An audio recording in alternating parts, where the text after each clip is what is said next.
Hello students, welcome to my channel maths magic. मैं हूं शशि। आज हम लोग करने वाले हैं क्लास 11 स्टैंडर्ड का सेट चैप्टर, जो कि एनसीईआरटी बुक के एक्सरसाइज 1.3 के क्वेश्चन को सॉल्व करेंगे। इसके पहले वाले पार्ट में एक्सरसाइज 1.3 के क्वेश्चन को सॉल्व किया था, जिसमें क्वेश्चन नंबर 1 से लेकर 5 तक सॉल्व हुआ था। कुछ क्वेश्चन शेष रह गए थे, उनको आज हम इस वीडियो में कवर करेंगे। ठीक है, तो आज का पहला क्वेश्चन एक्सरसाइज 1.3 का क्वेश्चन नंबर 6 जो है, देखिए क्या है ये। Write the following as intervals. ये 4 पार्ट में आपको क्वेश्चन लिया। पहला पार्ट क्या है, x such that x belongs to R -4 less than x less than equal to 6। या इसको ऐसा कह सकते हैं, x is greater than -4 but x is less than equal to 6। ठीक है, ये क्या है, x such that x belongs to R, x is greater than -12 but x is less than -10। ठीक है, थर्ड पार्ट में क्या है, x such that x belongs to R, x is greater than equal to 0 but x is less than 7। Fourth part में क्या है, x such that x belongs to R, x is greater than equal to 3 but x is less than equal to 4। ठीक है, इसको solve करने से पहले आपको ये समझना है कि इंटरवल क्या होता है। तो इंटरवल क्या होता है समझिए। इंटरवल क्या होता है, किसी भी दो रियल नंबर के बीच के सारे रियल नंबर का सेट को हम लोग बोलते हैं इंटरवल। ठीक है, तो जैसे मान लीजिए कि आपका कोई दो रियल नंबर है ए एंड बी, जो कि रियल नंबर मतलब रियल नंबर बिलोंग कर रहा है, आर मतलब रियल नंबर, और कंडीशन क्या है कि ए पहला वाला वैल्यू दूसरे वाले वैल्यू से छोटा, मतलब a is less than b. ठीक है, तो इसमें क्या है कि जब आपका कोई, जैसे मान लो कि कोई एक्स है, ये इस तरह से इंडिकेट किया हुआ है, x is less than a is less than x less than b. ठीक है, तो इसका मतलब क्या हुआ, तो इसको हम लोग बोलते हैं ओपन इंटरवल। इसको कैसे डिनोट करते हैं, सर्कुलर ब्रैकेट बनाकर, और ए और बी जो एलिमेंट आपको जो रियल नंबर लिया जाएगा उसको यहाँ कॉमा देकर लिखा जाएगा, और दोनों तरफ से सर्कुलर ब्रैकेट रहेगा। तो सर्कुलर ब्रैकेट ही आपका जो यहाँ पे समझना है कि इसी को बोलते हैं ओपन इंटरवल। ठीक है, इसका क्या मतलब है कि ए और बी के बीच का सारे रियल नंबर का सेट, लेकिन इसमें ए और बी इंक्लूड नहीं है, क्योंकि यहाँ पे देखिए लेस देन और लेस देन सिंबल लगाया, मतलब एक्स की वैल्यू ए से बड़ी लेकिन बी से छोटी होगी, लेकिन ए और बी इसमें इंक्लूड नहीं होगा। तो इसको हम लोग तब बोलते हैं हम लोग इसको ओपन इंटरवल। ठीक है, अगर इसी चीज़ को हम ऐसे लिख दें, x such that a is less than equal to x less than equal to b, ऐसे लिखा गया, मतलब यहाँ पे अब इक्वल भी साइन लग गया, तो ये चीज़ हमारा ऐसे, मतलब उस केस में हम लोग स्क्वायर ब्रैकेट में इस तरह से लिखते हैं, ए और बी ऐसे लिखा जाएगा। इसका मतलब क्या है, जब स्क्वायर ब्रैकेट लग जाएगा इस तरह से, तो इसको हम लोग बोलते हैं क्लोज इंटरवल। इसको क्या बोलते हैं, ओपन इंटरवल, और इसको कहते हैं क्लोज इंटरवल। इसका क्या मतलब है कि यहाँ पर ए और बी के बीच के सारे रियल नंबर का सेट, लेकिन इसमें ए और बी भी इंक्लूड होगा। मतलब देखिए, x is greater than equal to a, मतलब एक्स की वैल्यू ए या ए से ज़्यादा, और यहाँ पे x is less than equal to b, मतलब एक्स की वैल्यू बी या बी से ज़्यादा। मतलब इस केस में जब इक्वल भी साइन लग गया, इसका मतलब है कि ए और बी को भी इंक्लूड करना है। दोनों मंत्र समझ में आया। इसमें क्या है, ए और बी इंक्लूड नहीं होगा, और इसमें ए और बी इंक्लूड होगा। इसके साथ साथ एक ऐसे ही कहीं कहीं ऐसे ही रहता है। इसका क्या मतलब है, इसको भी हम लोग ओपन इंटर ही बोलते हैं, लेकिन इसमें अगर ए और बी लिखा जाए तो इसको कैसे लिखा जाएगा, x such that a is less than x less than equal to b. ये बात समझ में आ गई। अब इधर देखिए सर्कुलर ब्रैकेट है, तो जिधर सर्कुलर ब्रैकेट है इधर लेस देन का साइन लग जाएगा, और बाद में आपका क्लोज ब्रैकेट वाला दिया, मतलब स्क्वायर ब्रैकेट दिया है, तो ये इसके क्लोज के लिए यूज़ करते हैं, तो इधर लेस देन इक्वल टू लग जाएगा। इसका क्या मतलब हुआ कि ए और बी के बीच का सारा रियल नंबर, लेकिन यहाँ पर ए इंक्लूड नहीं होगा और बी इंक्लूड होगा। ठीक है, और एक केस और बनेगा, जब इधर से ऐसे लगा रहेगा ऐसे, तो इसका क्या मतलब हुआ, x such that a less than equal to x less than b. इसका क्या मतलब हुआ कि ए और बी के बीच का सारा रियल नंबर का सेट, लेकिन इसमें ए इंक्लूड है और बी इसमें इंक्लूड नहीं है। बात समझ में आ गया। तो ये है ये सिंबल, मतलब इसी के हिसाब से को पढ़ना है। ये जो ब्रैकेट है इसी का महत्व है। ये गलत लग जाएगा मतलब क्वेश्चन गलत हो गया। इस तरह का है मतलब ओपन इंटरवल, इस तरह का ब्रैकेट लगा है मतलब क्लोज इंटरवल। अब जब इस तरह का लगा रहेगा तो ओपन इंटरवल ही कहेंगे, लेकिन इसमें ए जो है इंक्लूड नहीं होगा और बी इसमें इंक्लूड होगा। या इसको आप ऐसे कह सकते हो, सेमी ओपन या सेमी क्लोज कह सकते हो, लेकिन जनरली हम लोग इसको ओपन ही बोलते हैं। लेकिन यहाँ पर ए इंक्लूड है नहीं है और बी इंक्लूड है इसमें क्या है, ए इंक्लूड है और बी इंक्लूड नहीं है। बात समझ में आ गई। तो इसी को देखते हुए, मतलब ये इंटरवल का कॉन्सेप्ट है इस कॉन्सेप्ट के हिसाब से आपको अब ये क्वेश्चन सॉल्व करना है, मतलब इंटरवल फॉर्म में लिखना है। अब देखिए क्वेश्चन नंबर 1 क्या कह रहा है, x such that x belongs to R. यहाँ पर ए की वैल्यू -4 हो गई और बी की वैल्यू 6 हो गया। जैसे हम यहाँ पे ऑब्वियस से समझाए हैं, तो यहाँ पे जो पहला वाला वैल्यू है वो ए है और सेकंड वाली वैल्यू बी कहलाएगी। तो यहाँ पर देखो क्या, इसको क्या लिखोगे, इधर से मतलब ये सिर्फ लेस देन लगा है, मतलब इधर से ओपन है, तो इसको लिखेंगे ऐसे, ऐसे लिखेंगे, ठीक है। और पहला वाला वैल्यू 4, फिर कॉमा दे दीजिए और सेकंड वैल्यू इधर लेस देन इक्वल टू लगा है तो इधर से ऐसे बंद कर दीजिए। ये इसका आंसर हो गया। समझ में आ रहा है, मतलब इधर चूँकि लेस देन लगा था तो इधर से ओपन हो गया, इधर लेस देन इक्वल टू लगा था, ये यहाँ से क्लोज कर दिया गया। इसका मतलब क्या है, इसमें -4 से 6 के बीच के सारे रियल नंबर का सेट, इसमें क्या होगा, -4 इंक्लूड नहीं होगा और 6 इंक्लूड होगा। समझ में आ गया। तो उसको वैसे लिखेंगे, ये आपका सेट बिल्डर फॉर्म हो गया और ये आपका इंटरवल फॉर्म हो गया। अब सिमिलरली इसको देखिए, इसको क्या लिखा जाएगा, इसको इंटरवल फॉर्म में देखिए, यहाँ दोनों तरफ दोनों में लेस है, इसका मतलब क्या है, ये ओपन इंटरवल हो गया। तो ओपन ऐसे लगेगा -12 एंड -10, ये इसका आंसर हो गया।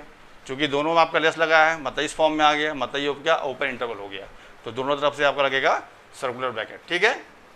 ये देखिए क्या है, तो इसको क्या करेंगे, यहाँ पे देखिए लेस देन इक्वल टू लगा हुआ है, मतलब इधर से क्लोज हो जाएगा ऐसे, फिर 0 और फिर 7, इधर क्यों लेस देन है तो इधर से ओपन हो जाएगा, ऐसे सर्कुलर लग जाएगा, ठीक है। अब इसका क्या हो जाएगा, देखिए यहाँ पे दोनों में लगा हुआ है लेस देन इक्वल टू, तो ये हो जाएगा क्लोज इंटरवल, मतलब 3 और 4।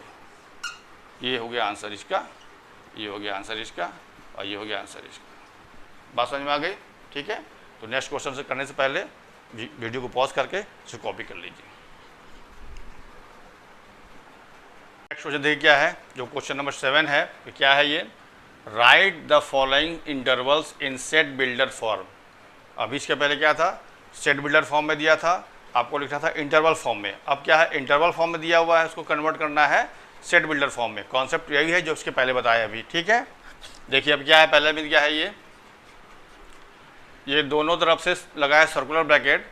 इसी ब्रैकेट का ही किसी महत्व है, आपको समझना है कि ब्रैकेट क्या लगा है। तो दोनों तरफ लगा है सर्कुलर, का मतलब क्या ये है, ओपन इंटरवल, मतलब इसमें -3 और 0 इंक्लूड नहीं होगा। तो कैसे लिखोगे इसको, हमेशा लिखते हैं कर्ली ब्रैकेट में, ठीक है। एक्स कोई नंबर मानते हैं, मतलब रियल नंबर है ये, such that x belongs to किस में करता है, हमेशा रियल नंबर में करेगा। फिर कॉमा लिखते हैं, उसके बाद पहला वाला वैल्यू क्या है, -3। अब चूँकि लगा है दोनों तरफ से सर्कुलर ब्रैकेट, तो लेस देन सिंबल लगे, लेस देन, फिर एक्स, फिर लेस देन 0। ये हो गया पहले वाले का सेट बिल्डर फॉर्म। समझ में आ गया। इस सर्कुलर से समझ में आया है, जब ये ब्रैकेट लगा रहेगा सर्कुलर ब्रैकेट, तो सिंबल क्या रहेगा, दोनों से लेस देन का केवल रहेगा। देखो दोनों तरफ लगाया सर्कुलर ब्रैकेट, तो सिंबल क्या लगाए हैं, लेस देन। जब ये लगा रहेगा क्लोज, तो यहाँ पे क्या हो जाएगा, दोनों तरफ लेस देन इक्वल टू। तो इसको क्या होगा, देखिए ये होगा curly bracket, x such that x belongs to R. अब पहला वाला ए के वैल्यू 6 है, तो 6 less than equal to x less than equal to 12। ये यहाँ से बंद कर दीजिए। समझ में आ गया। मतलब यहाँ देखिए दोनों तरफ से क्लोज इंटरवल, मतलब सर्कुलर यहाँ पे लगा है, स्क्वायर ब्रैकेट लगा है, जिसको हम लोग क्या बोलते हैं, क्लोज इंटरवल। तो क्लोज इंटरवल में क्या होता है, ये दोनों वैल्यू जो दिया रहता है वो इंक्लूड करता है रेंज में, मतलब 6 और 12 इसमें इंक्लूड रहेगा, मतलब लेस देन इक्वल टू और लेस देन इक्वल टू लगेगा। समझ में आ रहा है। अब इसके बाद देखिए थर्ड वाले में क्या है, इधर से क्लोज, मतलब इधर से ओपन है और इधर से क्लोज है ना। इधर लगा सर्कुलर ब्रैकेट और इधर लगा है स्क्वायर ब्रैकेट। तो ये आपका इधर से ओपन हुआ, इधर से क्लोज हुआ। तो क्या करेंगे इसमें, देखिए x such that x belongs to R. फिर अब ये क्लोज है, तो इधर से ओपन है, तो 6 यहाँ लेस देन हो जाएगा एक्स, फिर इधर से क्या है, इधर से देखिए क्लोज है, तो यहाँ से लेस देन इक्वल टू हो जाएगा। तो ये हो गया ऐसे 12। समझ में आ गया। और लास्ट फोर्थ क्या, देखिए अब इधर से क्लोज है, इधर से ओपन है, मतलब इसके लिए आपको लगेगा लेस देन का सिंबल और इसके लिए लगेगा लेस देन इक्वल टू का सिंबल। तो क्या हो जाएगा, ये x such that x belongs to R, फिर -23, इधर क्या लगा है, क्लोज, तो हो जाएगा ये लेस देन इक्वल टू, ठीक है, एक्स, फिर लेस देन, इधर से ओपन है तो लेस देन हो जाएगा, ये हो गया 5। समझ में आ गया। तो सिर्फ आपको ब्रैकेट को ध्यान में रखते हुए काम करना है। जब ओपन ब्रैकेट रहेगा तो सिर्फ सिंबल लगेगा लेस देन का, और जब क्लोज रहेगा तो लगेगा symbol less than equal to का, जब इधर से ओपन इधर से क्लोज तो पहले आपका लेस देन, और क्लोज के लिए लेस देन इक्वल टू, और इधर से क्लोज इधर से ओपन तो यहाँ पे देखिए लेस देन इक्वल टू लग गया और यहाँ पे लेस का लग गया। क्लियर? ठीक है। अब इसी तरह से आपको सॉल्व करना है, इसको कॉपी कीजिए फिर आगे बताता हूँ। नेक्स्ट क्वेश्चन क्या है देखिए, ये क्वेश्चन नंबर 8 है। What universal sets would you propose for each of the following. पहले पार्ट में है the set of right triangles और सेकंड पार्ट में the set of isosceles triangle. ठीक है। तो इसको बनाने से पहले आपको ये समझना है कि यूनिवर्सल सेट क्या होता है।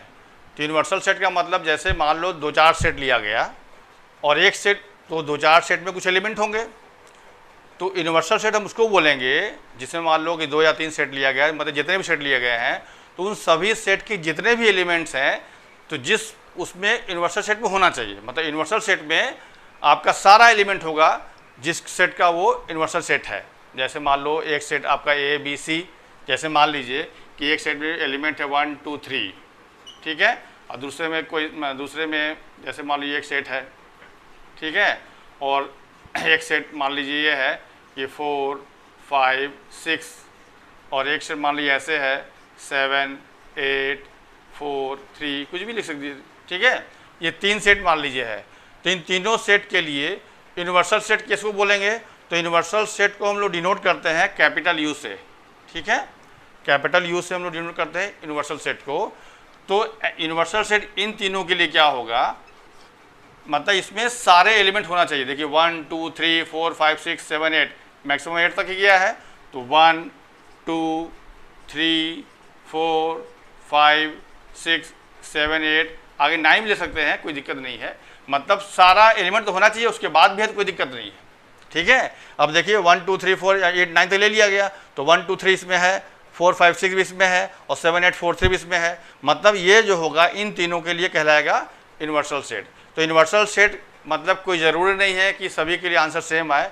वो जैसे इसमें कोई बच्चा आगे भी बढ़ा दिया तो यूनिवर्सल सेट में क्या है, वो तो एलिमेंट सारे होंगे ही होंगे, उसके अलावा भी हो सकते हैं या नहीं भी हो सकते हैं। ठीक है, लेकिन एटलीस्ट सारे एलिमेंट होना ही चाहिए, तभी जाके कहा जाएगा इसको यूनिवर्सल सेट। इसीलिए लिखा है, देखो यहाँ सेट्स कर दिया, मतलब सेट जो यूनिवर्सल सेट आएगा वो आंसर से वेरी कर सकता है। ठीक है, अब देखो यहाँ क्या करना है कि आपको इस लैंग्वेज, इसके हिसाब से जो सेट बनेगा उसका बताना है कि यूनिवर्सल सेट क्या होगा, या एक से ज़्यादा भी हो सकता है, तो बताइए क्या क्या हो सकता है। और यहाँ पे है, देखो ये आपका राइट ट्रायंगल है, ये आपका आइसोसेलेस ट्रायंगल है, मतलब दोनों ट्रायंगल की फैमिली के ही हैं। तो इसको हम कह सकते हैं, इसके लिए यूनिवर्सल सेट क्या हो जाएगा, यू क्या हो जाएगा, the set of all triangles. क्या हो जाएगा ये, इसका यूनिवर्सल सेट हो सकता है the set of triangles. Triangles का मतलब इसमें सारे ट्रायंगल आ गए, जब सारे ट्रायंगल आएंगे तो राइट ट्रायंगल तो आएगा। ठीक है, और एक चीज़ और जानिए कि एक close figure which is bounded by more than 2 sides को क्या बोलते हैं, पॉलीगन बोलते हैं। ठीक है, पॉलीगन का डिफरेंस क्या होता है, a close geometrical figure which is bounded by more than 2 sides.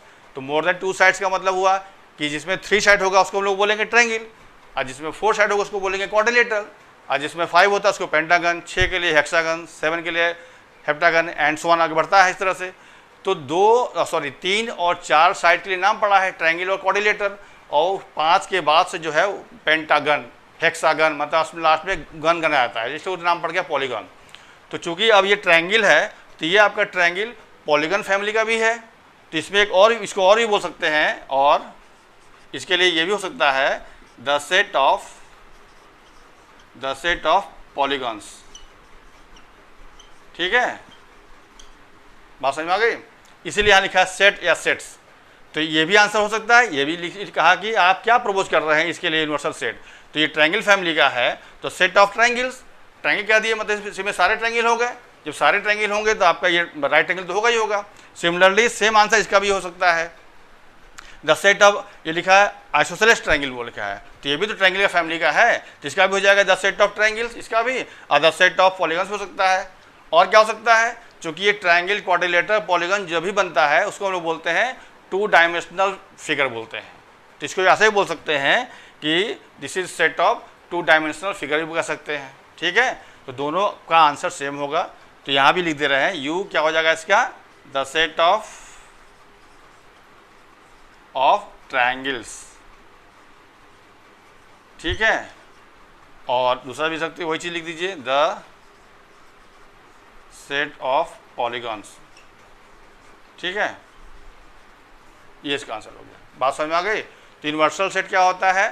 Universal set जिसका भी होगा उस सेट के सारे एलिमेंट यूनिवर्सल सेट में होना चाहिए, तभी हम लोग कहते हैं वो यूनिवर्सल सेट। मान लो इसमें से अगर इसमें से हम 3 हटा दें, सपोज कीजिए, ठीक, इसमें 1 2 ऐसे लिखा हुआ है, तो 3 यहाँ पे है, 3 यहाँ पर है, मतलब इसका और इसका एक एलिमेंट्स में नहीं है, तब ये चीज़ आपका इन तीनों के लिए यूनिवर्सल सेट नहीं कहा जाएगा।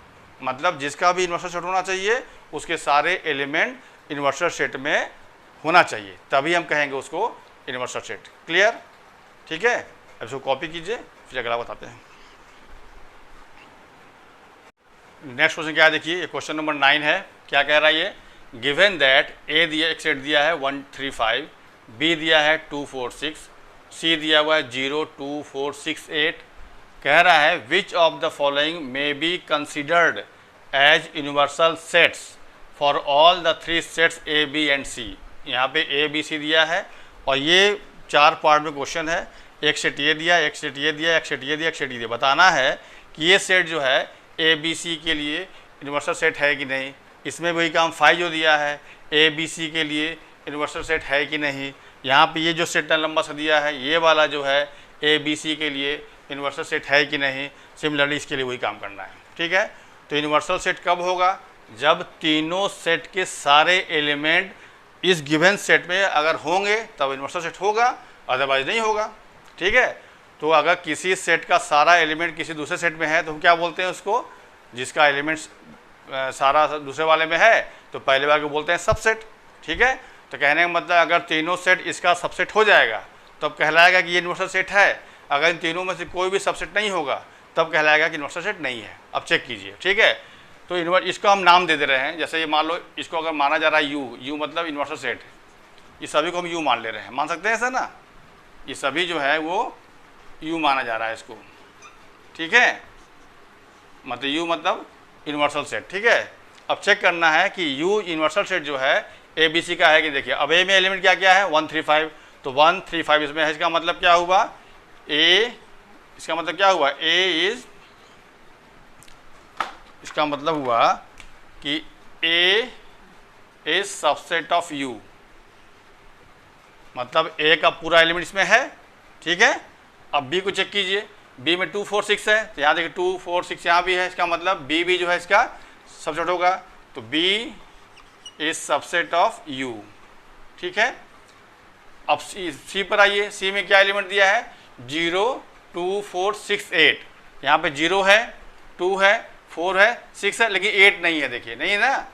तो यहाँ पे क्या है? इसका मतलब क्या हुआ कि सी जो है वो सबसेट नहीं होगा यू का, ठीक है। क्यों नहीं होगा? बिकॉज इसमें का 8 जो है वो does not belongs to U, मतलब इसका 8 एलिमेंट है इसमें ना, तो 8 जो है इसमें बिलोंग नहीं कर रहा है, इसलिए सबसेट नहीं हुआ। क्योंकि जब तक सारा एलिमेंट बिलोंग नहीं करेगा तब तक उसको हम सबसेट नहीं बोल सकते हैं।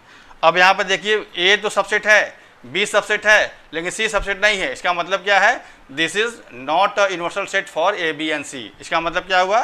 देयरफॉर यू मतलब क्या होगा? U is not a universal set for A B and C. समझ में आ गया? मतलब ये जो है यू, इसको जो सेट का नाम दिया गया, ये ए बी सी के लिए यूनिवर्सल सेट नहीं कह सकते इसको हम, ठीक है। अब सेकंड पे आइए 5, तो 5 यहाँ पे कुछ एलिमेंट ही नहीं है तो किसी का सबसेट नहीं होगा। 5 का मतलब क्या? Null set. इसका मतलब क्या है कि 5 is not subset of A, not subset of B, not subset, पूरा लिखिए इसको, 5 इज नॉट सबसेट, सॉरी बार बार गलत हो जा रहा है, सबसेट, ठीक है, बी का, and 5 is not subset of C. मतलब 5 में कोई एलिमेंट ही नहीं है तो सबसेट कहाँ से हो जाएगा? इसका मतलब क्या है कि 5 is not a universal set for A B and C. समझ में आ गया?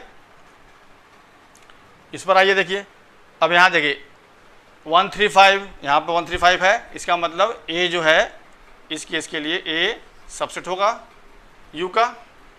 अब बी पर आइए 246 यहाँ है, इसका मतलब बी भी इसका सबसेट होगा, तो बी सबसेट है इसका यू का। सी पर आइए देखिए, इसमें आपका 8 आ गया, देखिए है ना पूरा, 0 भी है, 2 भी है, 4 भी है, ठीक है, और आपका 6 भी है, 8 भी है। मतलब क्या है कि सी जो है वो भी इसका सबसेट होगा, ये सबसेट का सिंबल है, ठीक है। तो इसका मतलब ए भी सबसेट है यू का, बी भी सबसेट है यू का, और सी भी सबसेट है यू का। इसका मतलब क्या है कि तीनों सबसेट हो गए। इसका मतलब ये जो है इन तीनों के लिए यूनिवर्सल सेट होगा। Therefore U is a universal set, universal set for A B and C. समझ में आ गया? मतलब ये वाला आपका यूनिवर्सल सेट नहीं हुआ, ये भी नहीं हुआ, ये वाला हो गया। अब इसको मिलाइए, अब देखिए यहाँ पर 1 2 1 3 5 ये है, मतलब ये क्या होगा, इसका सबसेट होगा यू का, ठीक है। अब आइए बी पर 246 भी यहाँ पर है, इसका मतलब बी भी होगा सबसेट यू का। अब सी पे आइए, देखिए 0 नहीं है, इसमें 0 नहीं है ना, इसका मतलब क्या है कि सी जो है वो सबसेट नहीं होगा यू का, ठीक है। तो यही बात हो गया, तो इसका भी सेम लिख देंगे, U is not a universal set for A B C. इसका मतलब क्या हुआ, therefore U is not a universal set for A B and C, ठीक है। बात समझ में आ गई? मतलब तीनों सेट का जिसमें सारा एलिमेंट मिल जाएगा वो कहलाएगा यूनिवर्सल सेट, और जिसका किसी भी सेट का कोई एलिमेंट अगर नहीं मिलता है तब वो कहलाएगा उसका यूनिवर्सल सेट नहीं है, ठीक है। बात समझ में आ गई? तो कॉपी कीजिए।